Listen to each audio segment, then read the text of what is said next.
Welcome back. In the decision well, it was more of confusion in the past, but now they're clear about how they want the election results to be transmitted going forward with the Electoral Act Amendment Bill. One of two clauses amended yesterday. When they're done with the harmonization, they're going to pass it on to President Muhammadu Buhari for assent, and more likely than not, people will expect that it happens. Reactions positive. Atinuke Nuke has done the report, and after that report, we'll have an opportunity to hear from our great resource persons this morning from Abuja and Port Harcourt. I'll get you into that right after this, but please watch this and we'll come back and talk some more. The Senate had in July decided to amend Clause 52, subsection 3 during consideration of report on 2010 Electoral Act Amendment Bill 2021. Now the Senate has given the electoral umpire to go ahead to determine the best way to transfer election results where and when practicable. But these resolutions were not reached on the floor without heated debate on a motion by leader of the Senate, Senator Yahaya Abdullahi, at Tuesday's plenary. This is a move that will make the electoral process very transparent and acceptable. It's more cheaper, less cumbersome to have indirect primary election. I so submit, Mr. If this our democracy will grow, and if we are going to be able to take it to anything close to global best practice standards, it is time for us to adopt direct mode of primaries.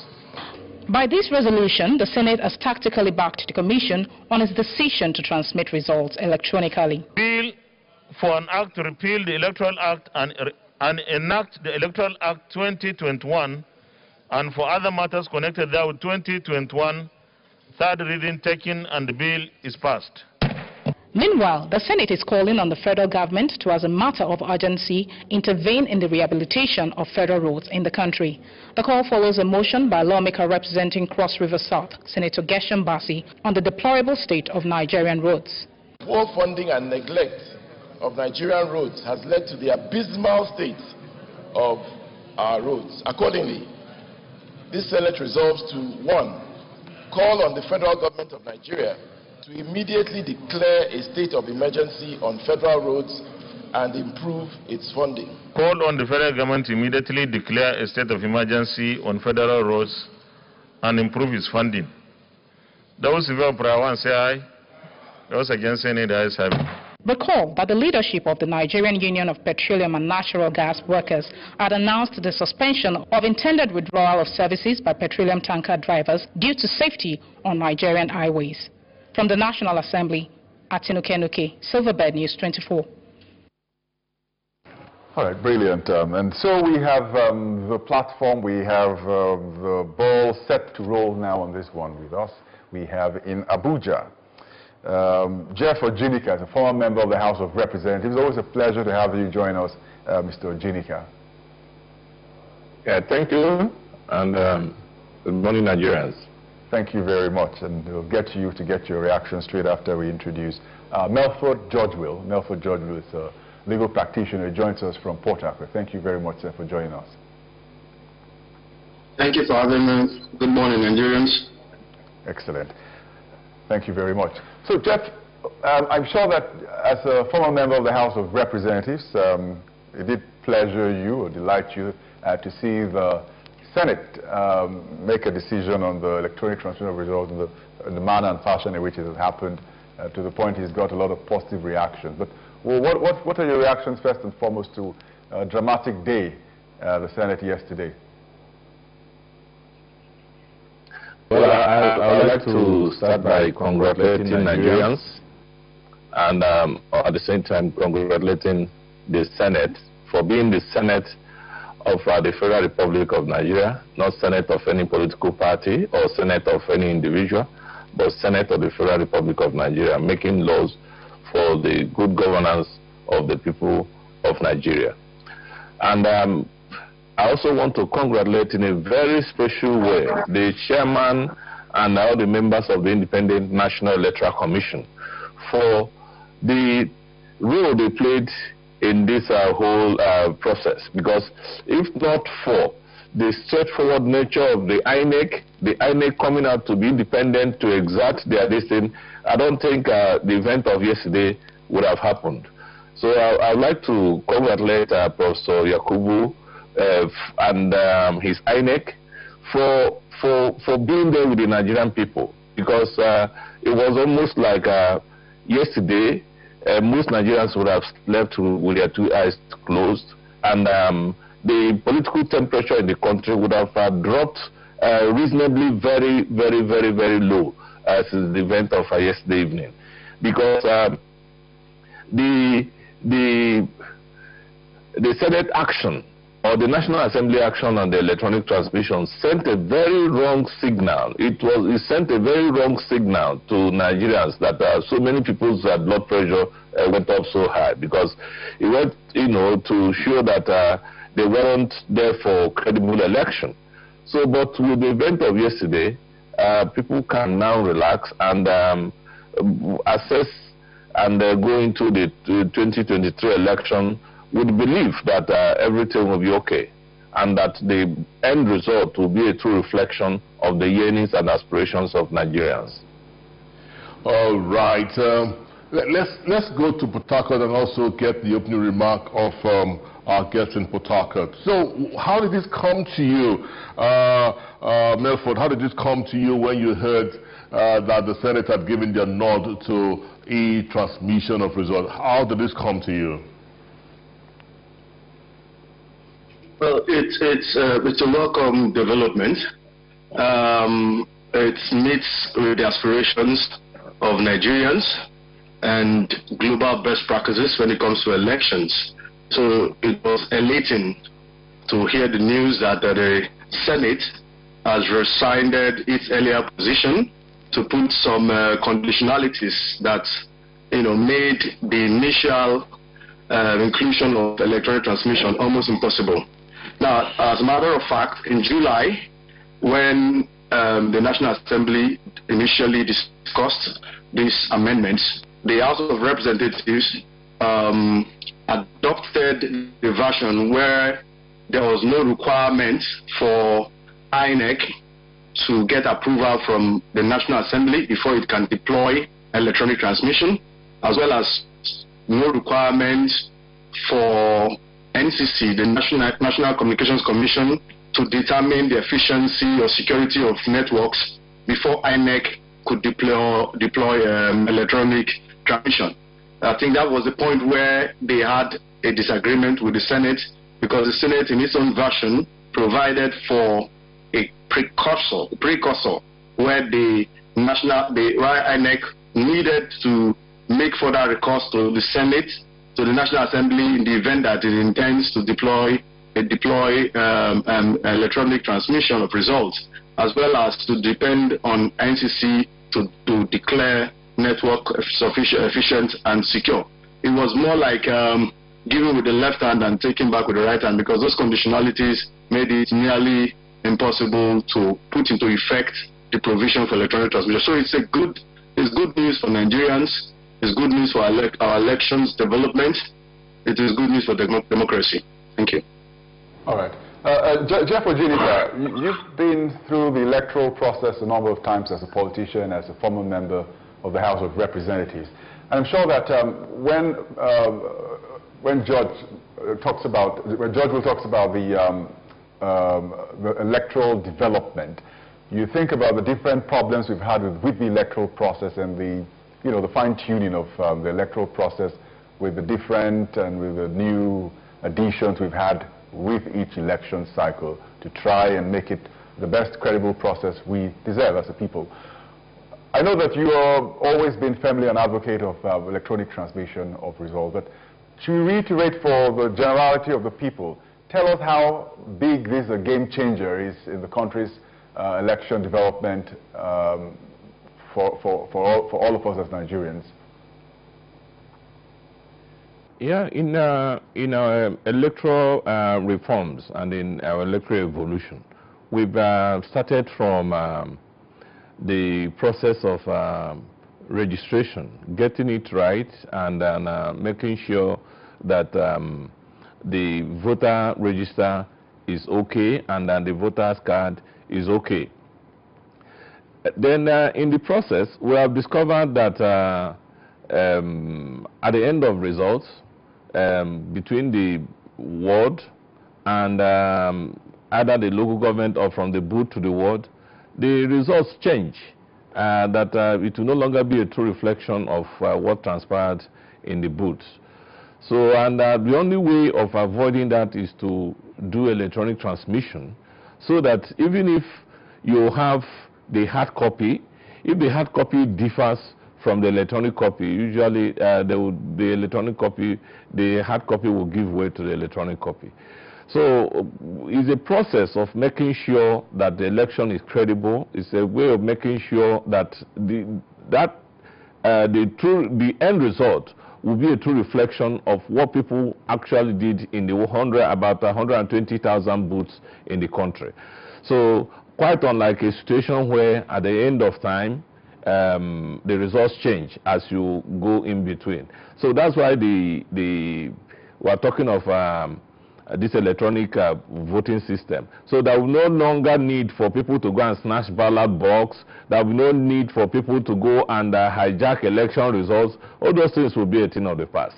We can, in fact, we want a process where if you pass where they are conducting election, you won't even know that it is election that is going on there. It will be like a very quiet, pious place, like it happens in other climes. People will pass, and then at the end of the result, at the end of the day, result comes out.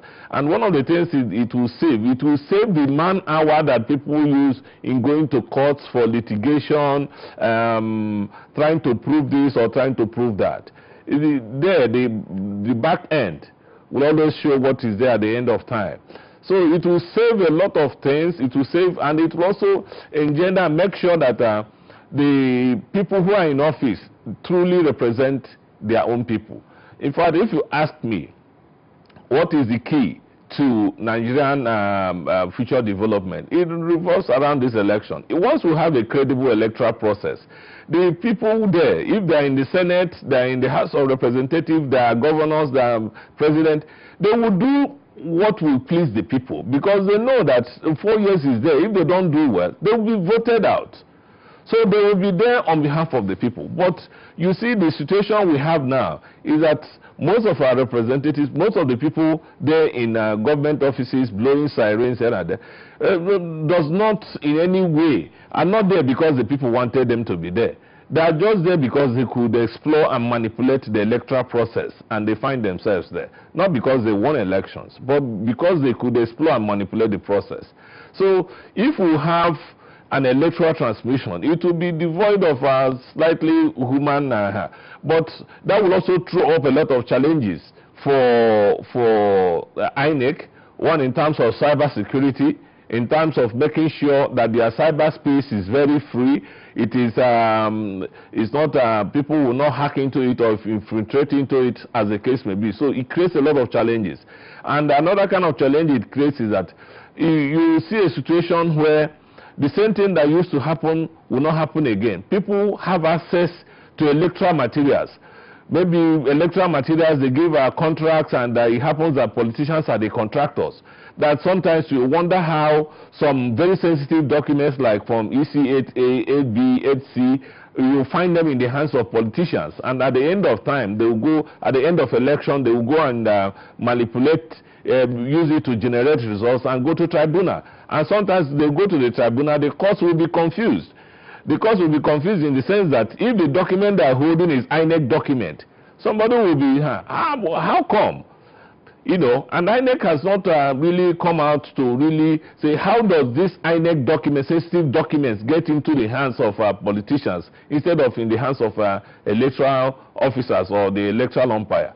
So we will also try to make sure that their cyberspace is free, safe, in such a way that all these people who also want to explore and manipulate the system does not also hack into their system and manipulate the system, as the case may be. So it's not as if that it's an Eldorado. It's not as if we have to go and close our eyes and sleep. It creates a lot of more challenges. But I think at the end of time, it gives Nigerians the opportunity that let us, for the first time, at the end of time, let the will of the people prevail. And once we do that, I think every other problem we have in this country will be taken care of from there. So everybody, all Nigerians, everybody have to support the electronic transmission, and then INEC will now go back and do a lot of job. But there is something that in the Senate version of what they did yesterday, the issue of dictating for political parties on how to do political primaries.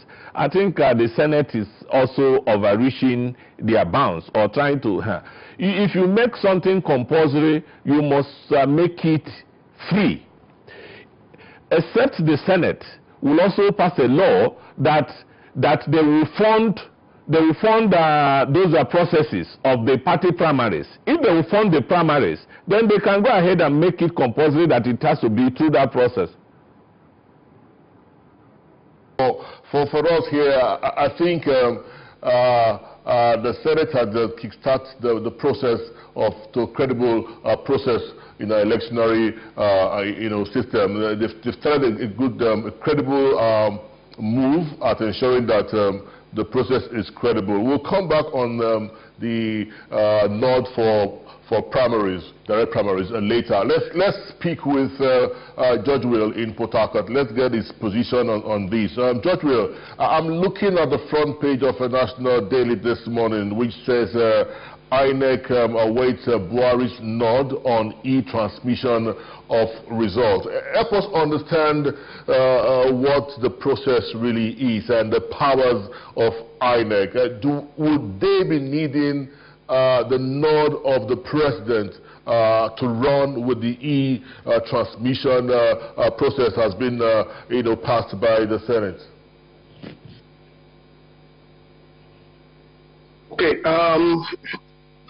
The process of legislating, lawmaking is incomplete until there has been presidential assent.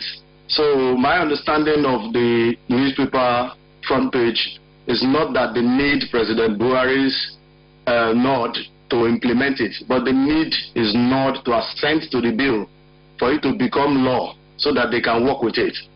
Now, what has happened yesterday was that INEC now has a choice. The National Assembly, by the amendments that they have made, have given INEC the choice whether to deploy electronic transmission or manual transmission without recourse to anybody. So it is up to INEC to shine or to fail, because the decision of whether to transmit election results electronically or manually is now entirely in the hands of INEC. In fact, the version of the House of Representatives back in July says INEC is given the power to determine where and whenever practicable whether to transmit results electronically. So INEC now has the powers to determine it without referring to NAS or referring to NCC. So the amendment now puts the ball in the court of INEC. In fact, the last time the Senate put those conditionalities, INEC was on TV, on the air, and expressed their displeasure with those conditionalities. I think Festus Okoye was on air and was saying, look, INEC is ready.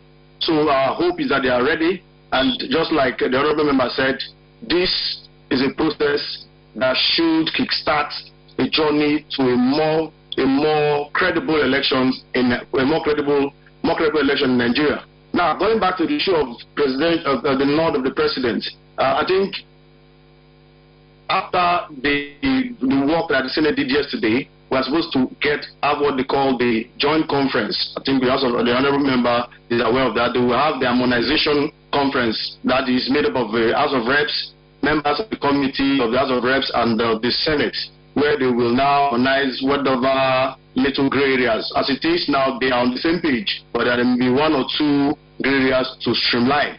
And I think another thing that happened yesterday was that the amendment is not only about transmission. There's also the advent of electronic voting. Precisely, clause 43 refers to allows INEC to now make provisions for ballot boxes, electronic voting machines, and other machines that be deemed fit to deploy into the elections. So INEC also has a choice to deploy electronic voting, not just transmission of results. So that is an aspect that is being emphasized, but I think is also another one that is worthy of looking at. So what we expect is that when the National Assembly is done with their work, they will transmit their work to the President, who would look at it and hopefully give his assent to it. So at this point, it is yet to be before the table of the President, and so INEC cannot, literally speaking, be awaiting his nod yet until the National Assembly is done and transmits their work to the President, and then INEC will officially be awaiting his nod. All right. Thank you. Thank you very much, Melford. Jeff Ojinika, let's talk about the House of Representatives. Interestingly, they're the ones who set the cat among the pigeons, you know, to think about what happened just before they went on that break. They're the ones who got the NCC in there, and then all of the Wahala and you know, and all of that left us in confusion. But appears the Senate was trying to set the record straight. But the House of Reps Harmonization Committee, you think they've been boxed into this one now? Because when I think about the proceedings in the House, interestingly, the decision or direct or indirect primaries also began with the House of Representatives. I remember Femi Gbajabiamila, who was the one who put that out the first time. And people didn't sort of take notice of it until much later on because of all the noise about the electronic transmission of results. So the House of Reps, you're very familiar with them. What exactly is going on with them with the electronic transmission of results? Well, I'd like to even start by the last report you said the newspaper said. I think it is as a result of the events of the past. The last electoral process where the Electoral Act went to the President, they thought 3 or 4 times. And each time there's always one excuse or the other. And at the end of time, that Electoral Act was not used for that election. And the people are apprehensive that a similar thing may also happen. Especially the drama you see playing out in the House of Reps and in the Senate is what you can call a political virus. I don't know whether it is COVID that also contaminated that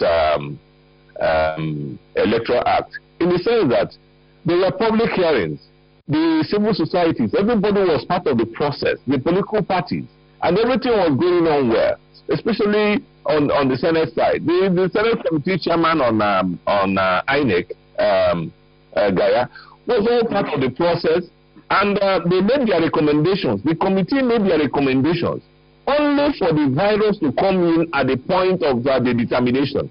And to the amazement of Nigerians, the chairman of the Senate Committee on INEC voted against his committee recommendation.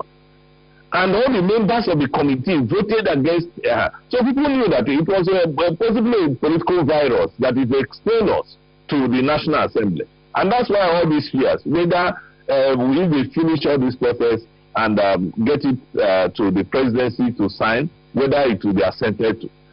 And but they also said they had to, in all this process, they had to carry on with the Office of the Attorney General to make sure that there will be no conflicts and that people will not report to the president, sign, don't sign, and all the rest of them. So we're expecting that the President Muhammad Buhari, should arise above partisanship, whatever thing may be in the interest of the advancement of his party, and do that will deepen the electoral process. Because it is only through a credible electoral process that he could beat a sitting president in an election. And we had expected him to have deepened. In fact, we expected that the first bill that he would have sent to the National Assembly would have been an electoral reform bill or electoral act. But between now, from the first time he assumed office till now, he has not done that. And so we will plead with him, appeal to him to please by the time the National Assembly finishes through their process of going to the conference and coming back, and both chambers adopting it and then signing and then sending a copy for him to assent. But this time, we expect that he should assent to it. But we also appeal to the National Assembly to make sure that they don't introduce extraneous elements again that will make the president raise one observation or the other, because Nigerians are expecting this Electoral Act to be finished in the next 1 or 2 months, so that they will get the process set and everybody will be there. And the INEC will also do set up the electoral guidelines. And in preparation of the electoral guidelines, they will also engage with the stakeholders, all the civil societies, the political parties, Nigerians. Everybody will be part of the process of the evolution of the electoral guideline for the election, because everything guiding the election is not protected by the Constitution or by the law. And in so doing, every time, once it's finished, Nigerians will now know that we are on the march to a very credible election. And then people can now, and I'm sure as it's happening, it's also sending signals.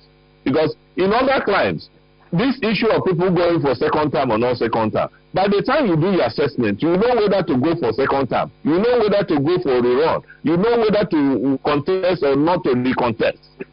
But because of the way things are going on here, people think they can manipulate the process, and people think they can. So at the end of it, they will try to see how they can manipulate the process. So at the end of it, it gives hope to people who are not doing well to come to try. But if you know that you have a very credible process, you say, okay, let me save my energy, let me save my strength, let me save and it will make the election, it will no longer be too cantankerous, and it will no longer be a matter of do or die, as is the present practice. So I urge the House of Reps, the Senate, to do the needful in the shortest possible time, and once it's done, the final copy should be sent to the President. And we expect the President to rise as a true leader, rise above partisanship, and assent to it, just as he did in the bill for the Petroleum Act. He signed it, and if there are amendments, he can send further amendments. So rather than delaying and delaying and delaying, we want him to sign it this time. If there's any shortfall or any amendment that he wants to propose, let him propose. We still have time between now to 2023 for amendments to go in, for us to have future amendments as the case may be. So, but the idea of keeping it for maybe 2-3 months, and then later you return it that one clause or one comma is not, or that the I is not properly dotted, or the T is not thoroughly crossed, and as the case may be, all those are kind of subterfuge. But the time for that has gone. To sign it, and once it to action. If anybody has any amendment, then let it come up. All right, Jeff. Could you have any concerns? Could there be any concerns why you think the President would not assent to this bill? Could there be any concerns?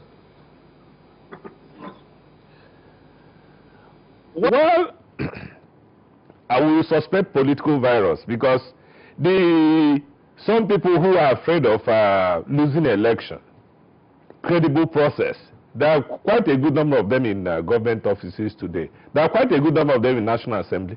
There are quite a good number of them as governors. There are quite a good number of them as House of Assembly. There are quite a good number of them as local government chairmen. So many people who are in offices today under a very credible process cannot be there. So, and the major thing there is that they want to sustain the status quo. And the only way they can continue to be there is to continue to explore the laxity in our political process. So, once you have a credible system, it will enthrone the correct type of leadership. And that will now give a lot of people confidence to come to contest. A lot of people who saw the kind of laxity in our system, they say they don't need to waste their energy, they don't need to waste their money. You have seen what happens in local government elections, like the one they did in Plateau just last week ago. So many people didn't participate. There was our party, The reason is simple, because already people know what the end result will be. Already know what the end result will be. So the only way, nobody invests his time and energy in a process that you know that cannot bring any good result.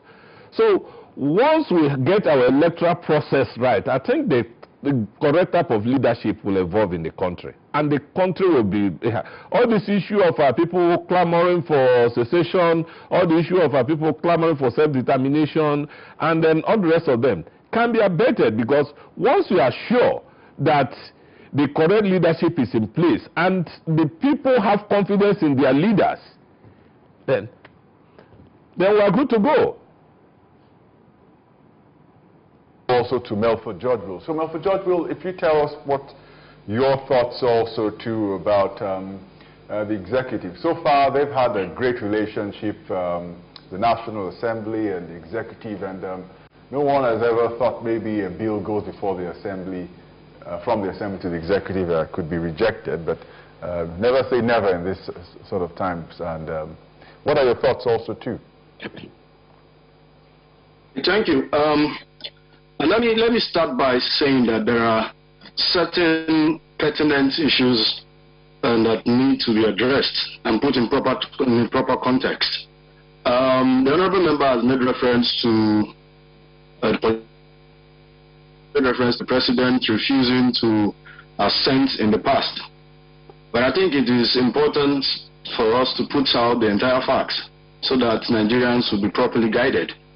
If I recollect correctly, during the Saraki leadership of the Senate, the previous Senate, this amendment was before the Senate, and at some point, the National Assembly, in my opinion, derailed when it introduced the issue of ordering and sequencing of elections. The National Assembly went into the purview, the present exclusive jurisdiction of the INEC when it decided that it wanted to determine how elections were to be ordered. The National Assembly opted to decide the dates, the sequence of elections. And so when that bill got to the president, in his considered view, having, of course, presumably gotten advice from his Attorney General, we held his assent, and he said, look, you cannot decide for an electoral body created by the Constitution, Section 153, Sub 1, Paragraph F, and empowered by Paragraph 15, third schedule to the Constitution, to conduct, undertake, organize elections. You cannot decide for them how to order the elections, whether the presidential election should come first, or the Senate election or Reps election should come first. And so that extraneous matter, just like the House of Reps member mentioned, contributed greatly to derailing that process. The main objective of electronic transmission was defeated because there was an insertion of a clause that was of no moment. We have to suffer that setback. And so in my opinion, the president correctly refused to assent at that point and demanded that those clauses should be deleted. Now, we also recall that there was another attempt before the last election. But I think the problem with the last attempt was that we were talking about the introduction of electronic voting, electronic transmission, and we were discussing amendments in the same year, in the same election year. Where is the time for INEC to prepare, to deploy, to acquire both knowledge and technology to implement an amendment if an amendment was to come into effect in the same election year? But thankfully, this is an auspicious moment. We have started early. This is 2021, and the elections is 2023. So there is enough time to deploy relevant technology, deploy the relevant knowledge, transfer of knowledge to INEC officials to make sure that the amendments, if and when, hopefully, accented by the president, goes into effect seamlessly. So, in my opinion, this bill was largely bipartisan. As we all know, the Senate is controlled, both National Assembly, as a matter of fact, both houses are controlled by the APC, the President's party. And so I do not really have any fears. I also do not question the President's democratic credentials to assent to this bill when it gets to him. Because those circumstances, those viruses, those vices that imperiled the previous attempts, in my opinion, do not exist. And I expect that when it gets to the President, they would accent. That is my hope. We sure hope that, let's first hope that it goes through the House of Reps before we now start hoping that the political virus has been called by Jeff Oginika would not, I'm still talking. Sorry, I didn't finish. Okay, all right. So well, let's go on, sir. Go on. Let's move the. I said let's just hope that the President, this passes through the President, and it comes out. We're all smiling at this bill. It becomes an act moving forward. Jeff did raise a concern. He was on the path. I did stop him, but we're going to go back to that conversation where the Senate has also come with a new position on party primaries. Clamoring for direct party primaries. We would have thought that this is also in line with credibility of the process that could bring about, credible leadership or credible front runners for the parties. Let me get your thoughts on that, Melford, before we can have Jeff also comment on that again. For the ordinary man on the street, direct democracy, direct primaries is ideal. I mean, because it ensures inclusivity. I mean, there are ordinary Nigerians in political parties who do not really have a say how their candidates who represent them at elections emerge.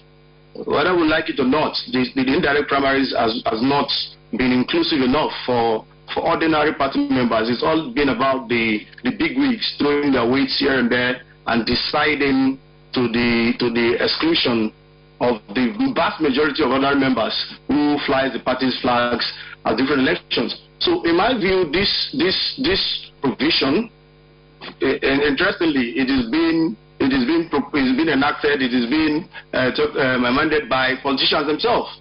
So who am I to complain if politicians decide that it is time to do away with indirect elections entirely and rely solely on direct elections? For me, it's a win-win situation. It's good news for the ordinary party member and those who are the main players. If they decided that this is the best way to go, I wouldn't complain. And the issue of funding direct primaries and all that is still in their hands. If they decided that we are going to do direct primaries, I believe that they have looked at these issues from the left to the right to the middle and have come to the conclusion that look, direct primaries is the way to go. Well, I remember I think in the 1993 elections, then an entire presidential election was done by option A4. So I don't even know if it is more expensive because direct primaries just requires you to come out and line up and be counted. I think it's a simple, more democratic process. So in my opinion, personally, I'm not a politician. I do not know what real concerns that may exist with adopting the direct primary option. I believe that that is a more credible, a more democratic system. And if the National Assembly has, in its wisdom, constituted by politicians, decided that this is how they want to organize the selection processes for their candidates, then who am I? I have no worries. I have no concerns or qualms about it.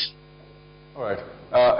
Jeff Oginika, I'm sure that as a former member of the House of Representatives, you also must have watched with interest and maybe intrigued by some of the debates by the members of the Senate yesterday for or against direct primaries. As the media people, we've seen them direct as well as indirect primaries play out over the years. And it's also been interesting also to see the different angles and the flaws with both processes. But let's hear your thoughts. Yeah, no process is right or wrong. No process is perfect. And both the direct and indirect primaries, they all have their shortcomings, they all have their the other side of it. So, but what we are saying is that the process that the party adopts in selection of their flag bearer will not be a matter of legislation. You leave it at the discretion of the political parties to decide what process that they will have. The only thing is that if they decide that this is the process that they will follow, let them follow it accordingly. And it will be out of way for the Senate is overreaching itself, or the House is the National Assembly will be overreaching themselves for them to go by way of legislation to make it compulsory that the parties will go by way of direct primaries. If they choose direct, so be it. It's also choose indirect. There's none of those systems that you can say is perfect or that doesn't have shortcomings. So let them leave it. The only contention is that if you say there's something that you must follow this process, the National Assembly is not funding political parties. The issue of direct primaries has a lot of cost, security, implications, a lot. It has a lot of cost implications.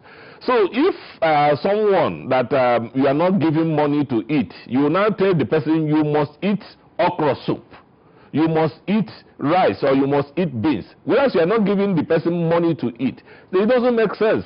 So there's no need of making a law that you cannot enforce. If they include that cost, it will not be enforced, because if a political party cannot afford the cost of doing direct primaries, you cannot force them to do so, except they want to install anarchy in the system.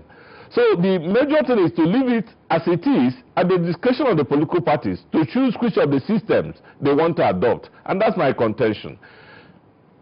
You know, Ojirika, when we look at the essence, the reasons behind why the House, the Senate, in their wisdom, believes that they should, begin to beam their searchlight on activities of the party, is oftentimes we've seen godfatherism take a hold on parties. We've seen Nigerians being left to choose between two candidates that, as far as Nigerians are concerned, they have real concerns about. And so when you talked about the cost of funding direct primaries, exactly what could be the cost for funding direct primaries? We are looking at a process that could bring about credibility of the process. Wouldn't you think that it's about time that there is a lot more focus on activities of party activities, party democracy, if we must get this whole thing right? Well, I think I agree with you, but it's to say one thing but to do another thing. Today, as we talk, I didn't want to talk about the merits and demerits of each of the systems. The only thing is that we said we wanted to leave it at the discretion of the political parties. But today, if you hear any party adopting direct primaries, it's an indication that they have already rigged the primaries before the end of time. Just in the election that they're doing in Anambra State, you saw the report that came up from one of the political parties that adopted direct primaries, that a whole sitting former governor, a whole sitting minister of the Federal Republic didn't know where they conducted primary election in his ward because of direct primaries. And that's a system that you now want to legitimize by process of legislation. For us, in all the processes today, anywhere, especially on the part of the ruling party, that they adopt direct primaries, that means a candidate has already been, the godfather has already coronated a candidate. All you are just waiting for is that that date and time, before you know it, the results are released. Party members in Anambra didn't know of the ruling party, didn't know where the primaries were conducted.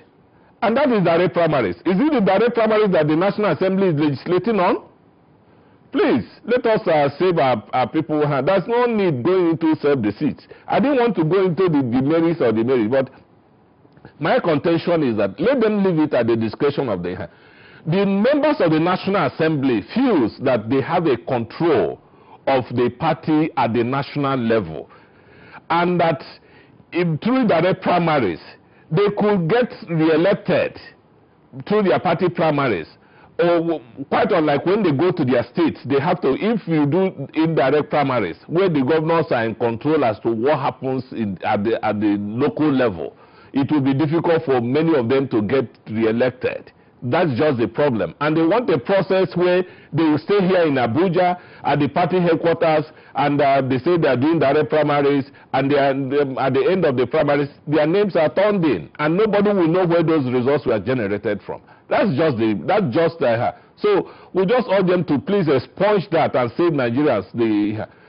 Today, direct primaries is synonymous with rigging primaries.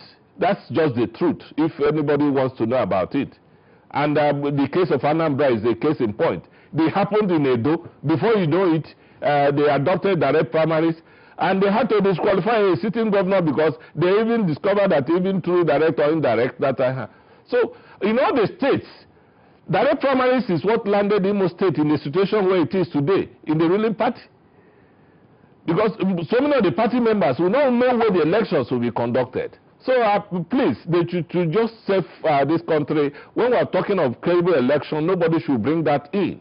They should save us enough time. Allow the political parties, since the National Assembly is not funding the parties, let them allow the political parties to go and set up a process that if they want consensus, so be it. If they want to throw coin, so be it. If they want to pray and at the end of prayer they come out with their candidates, so be it.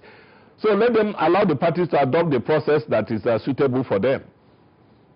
Absolutely. Well, thank you very much, Jeff Ojunikas. We'll try and put a wrap to this discussion, even though we wish you could go on and on, but that's the nature of a great conversation. Now for George, one step at a time, you know, they say a step at a time, and they also say a stitch in time saves nine. If you look at the overall document, the Electoral Act Amendment Bill before the National Assembly, as they dot the I's and cross the T's before it goes on to the President for his assent, will you say that you've been impressed and everything has been taken care of? When you look at this, is it a sweet, sweet experience, or, you know, maybe something else could have been done to make this a whole worthwhile document? Well, what are your thoughts? Well, I think it's democracy is a process. This experiment, this particular one, started in 1999, and so it's still in its nascent stages, and it will continue to evolve. I do not expect that this document will be perfect, but I mean, this is a threshold. We have you know, crossed the threshold. We've come to the point where it is now acceptable to all that we should go electronic for better transparency. So we are going somewhere. We're making progress. Hopefully, the issue of direct primaries will not derail this exercise again. As far as Nigerians are concerned, their biggest concern is in the transparency and credibility of elections. So if this direct primary debacle will be another issue that will torpedo this process, then it should be taken away, because we cannot sacrifice electronic transmission of results, electronic voting and all that on the altar of deciding, as it were, for political parties the method to adopt in presenting candidates for election. Whilst, in my personal view, I am very satisfied with the process, with the issue of direct primaries being adopted, I am also not unmindful of the fact that, indeed, politicians should be allowed, and to a great extent, to decide the mode of presenting their candidates. That's why, in fact, good for us, we have a multi-party democracy, so that if you are in a party where you're not comfortable with the style that they have adopted, there is freedom of association and dissociation by implication. So you can leave that party and go to another party where they will do direct primaries. If you're popular enough and people like you, they will vote for you. So my hope is that no vice will derail this process this time around. It is not a perfect process, but it has heralded a new dawn by the introduction of electronic voting and electronic transmission of results. And so it's a welcome development, and as Nigerians, we are happy, and we hope that it gets the assent of the president and is put into use for the good of Nigeria and Nigerians. Okay. Yeah. So, thank you very much for your response. Jeff Ojinika, something I'm thinking about also too with the with respect to the direct or indirect method of choosing candidates for the political parties. Throughout this whole debate, clause by clause debate, over 150 of them by the National Assembly, I've seen how they have moved sometimes with the geopolitical zones in the way the arguments have happened, especially with the House of Reps, or sometimes the party versus the party, like we saw in the walkout, also in the House of Rep, and to some extent, I think, with the Senate before they went on recess. But with this direct and indirect primary, as a politician, I ask you, of what benefit will it be if, since it was pushed originally by the Speaker of the House of Representatives, Femi Gbajabiamila, didn't come to anyone's notice other than his own wisdom in saying that this is what they want. So automatically would mean that it is the All Progressives Congress stance on this direct primary. And you've seen the PDP also to come out and say we are against this. I'm trying to understand, what is the politics behind this entire thing here, that one party will stick to one method of choosing its candidate and decide that that should be for the entire country?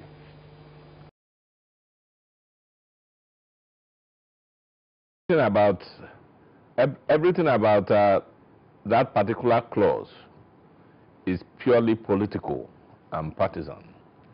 And when I say it's political, is that the background is that the members of the National Assembly are usually in a running struggle with the governors in the states. The governors are in charge of the party structure in the state, and they are usually called they are the leaders of the party in their states. And being leaders of the party in the states, they control the party structure and the party apparatus. And definitely, if in the conduct of primaries, if it is indirect primaries, you will then know that most of the people that will come to vote in that primaries are under the control, under the need and cane of the governor. So, for members of the National Assembly, they'll be here in Abuja. They are not the ones controlling the party at the state level, but they have a lot of control over what happens to the party at the national level. And they, in their calculation, and that is what they have always done, it will be a lot easier for the national leadership of the party to say that we want to return all our senators that voted in all the party decisions. If they take that kind of decision and they now say we want to do direct primaries, they will just go and return all of them. And once they are returned, the governors will have no option than to make sure that those people win the election. That's just the process. So, but it is not just for the ruling party. That law is not meant for the ruling party. If you make law for all the political parties. All the political parties, some of them don't have funding. So allow parties, if the ruling party decides on their own today that they are going to do open primaries, so be it. Nobody will have. You don't need to go to the National Assembly to do that. So, but what they usually do is that the parties will say that the party at each level will decide on what level of what type of primary to adopt. So if at the state level, a particular party at the state goes and say, we want indirect primaries, so will it be. So that is why our people, what they can't get in their political party, they now want to come to get through the National Assembly. And it is not right, it is not proper. You don't make laws for yourself. You make laws for the peace and good governance of the country.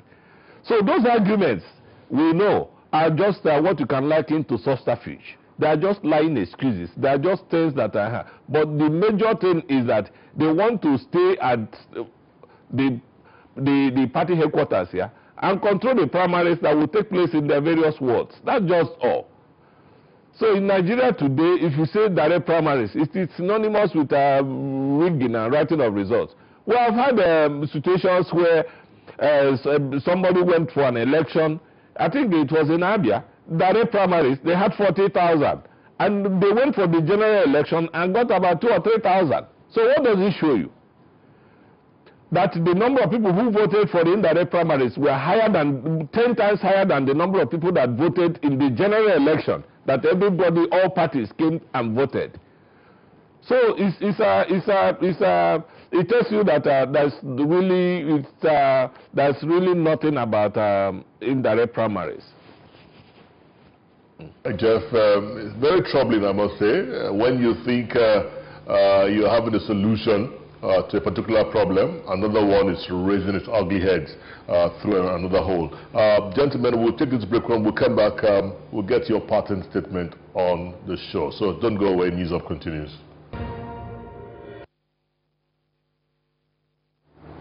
All right, welcome back. Yes, we are coasting home on our conversation. We're looking at the recent pronouncement by the Senate, giving a nod to e-transmission of election results. We've been speaking with Jeff Oginika, former member of the House of Representatives, and also Melford Judge Will, who is a legal practitioner in our Abuja studio. Gentlemen, we really have to go right now, but I'm going to give you 1 minute each of a closing remark on the statement. Let me start with you, Melford. Yes, we have moved away now. Most likely we're moving away from e-transmission. What should be the next conversation? E-voting?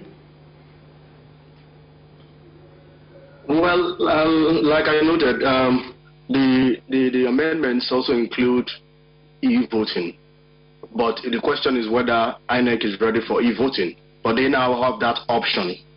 And as a way of a closing remark or parting shot, I just want to say that no matter what the National Assembly does, especially as they go on to harmonize in their joint conference, it is our hope that they will not imperil the introduction of technology into our elections. It's our hope that they will harmonize and save us from repeating this process again. This issue of direct primaries and all that, it appears to be a controversial one. So our hope is that the both houses will sit down and, in the interest of our elections, of Nigerians' development, decide amicably, and whatever they decide, let the introduction of a technology into our elections not be imperiled. That is my hope. Absolutely, and the hope of every single one. Also, Jeff Oginika, let's have your closing parting shots also. Yeah, we want to urge both chambers of the National Assembly to expeditiously work on the Electoral Act and send them to the Mr. President, who also urged to assent to it, and then for the Independent National Electoral Commission to set up a process of engagement of all the major stakeholders towards a very credible 2023 election. In terms of electronic voting, we'll get there. And I can suggest that for general elections, we can go the normal way, but for off-season elections, where the elections are especially in very well informed elite societies, they can start with electronic voting from small elections, and then from there it will become a matter of national spread. So some countries have already started that in Africa. Rwanda is doing, and there's small electoral machines. And I can tell you it's cheaper. It will cost a lot, it will save the country a lot of money. This one that each time we are going into election, you see a budget of 200 billion when our roads are not properly done. That's not the way to go. The way to go is if you do electronic voting at the comfort of your room, at the comfort of the voting point, you can go and vote. It saves a lot of money. This issue of 200 billion, a lot of money we are spending, we can save it. Excellent. Thank you very much. And we've outmanned ourselves. But thank you. It's always a pleasure speaking with you, Jeff Ujinike, former member of the House of Reps. And also thank you very much, Melford George from Port Harcourt. Thank you very much, sirs. Thanks for having me. Excellent. That's the way the cookie crumbles. We're out of time. We're out of business. Yeah, we're out of time, out of business. How time flies when you're having a great time. Yes, that's our show today. Thank you so very much for staying with us. We'll do this again tomorrow, God willing. From me, have a great day and bye for now. I'm Awo Obo. Bolshoi. Spasiba. Bye-bye.